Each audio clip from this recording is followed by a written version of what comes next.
Hai murid-murid, hari ini kita akan belajar bahasa Melayu bersama dengan cikgu.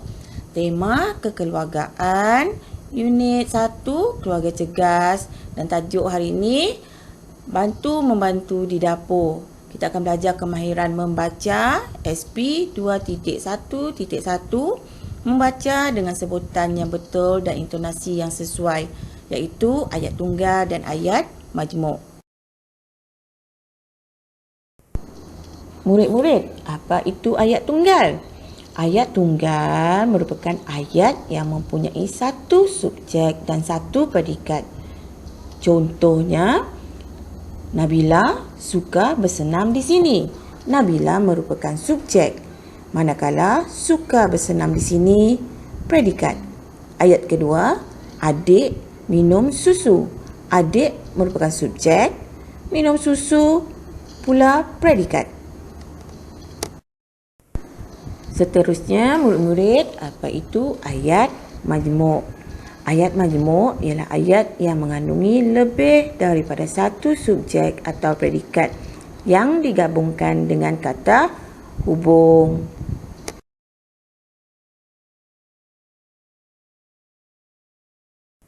Di sini, cikgu beri beberapa contoh kata hubung yang digunakan untuk membina ayat majmuk, iaitu dan, atau, sambil, kerana, manakala dan tetapi.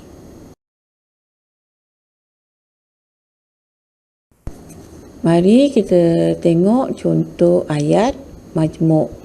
Kalau murid nak tahu, ayat majmuk ni gabungan beberapa ayat tunggal.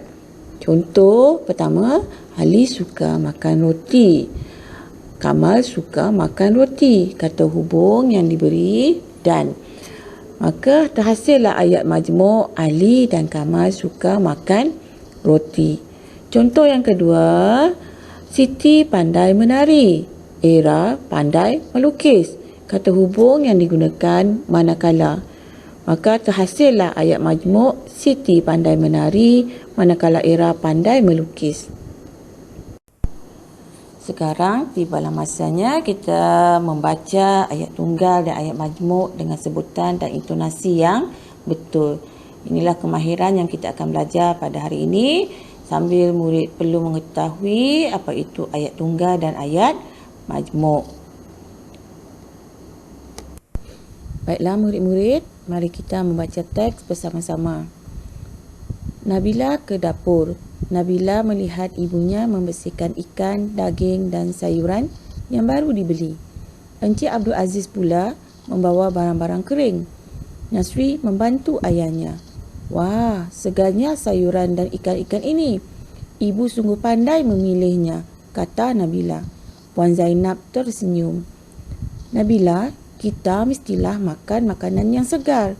Makanan yang segar mengandungi vitamin, kata ibunya.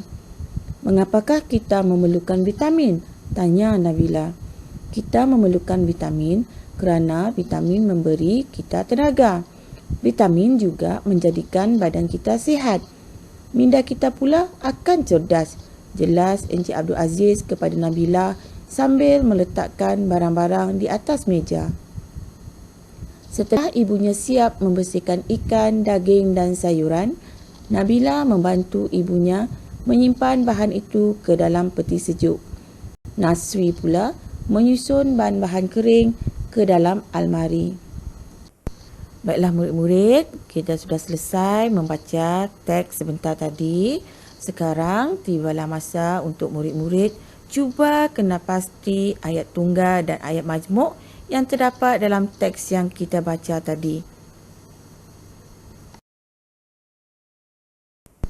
Sekarang tibalah masanya kita sama-sama semak beberapa ayat tunggal yang terdapat di dalam teks tersebut. Pertama, Nabila ke dapur. 2, Encik Abdul Aziz pula membawa barang-barang kering. 3, Nasri membantu ayahnya. 4, vitamin juga menjadikan badan kita sihat. Mari kita semak ayat majmuk. Pertama, Nabila melihat ibunya membersihkan ikan, daging dan sayuran yang baru dibeli. 2. Wah, segarnya sayuran dan ikan-ikan ini. 3. Kita memerlukan vitamin kerana vitamin memberi kita tenaga. Baiklah murid-murid, ayat majmuk yang pertama dan kedua menggunakan kata hubung dan, manakala ayat majmuk yang ketiga menggunakan kata hubung kerana. Selepas murid-murid mendengar penerangan cikgu tentang ayat tunggal dan ayat majmuk, sekarang murid-murid dikendaki menyiapkan tugasan. Baca teks dalam buku aktiviti jilid 1 halaman 2. Kemudian tulis ayat tunggal dan ayat majmuk yang terdapat dalam teks. Terima kasih dan selamat belajar. Jumpa lagi.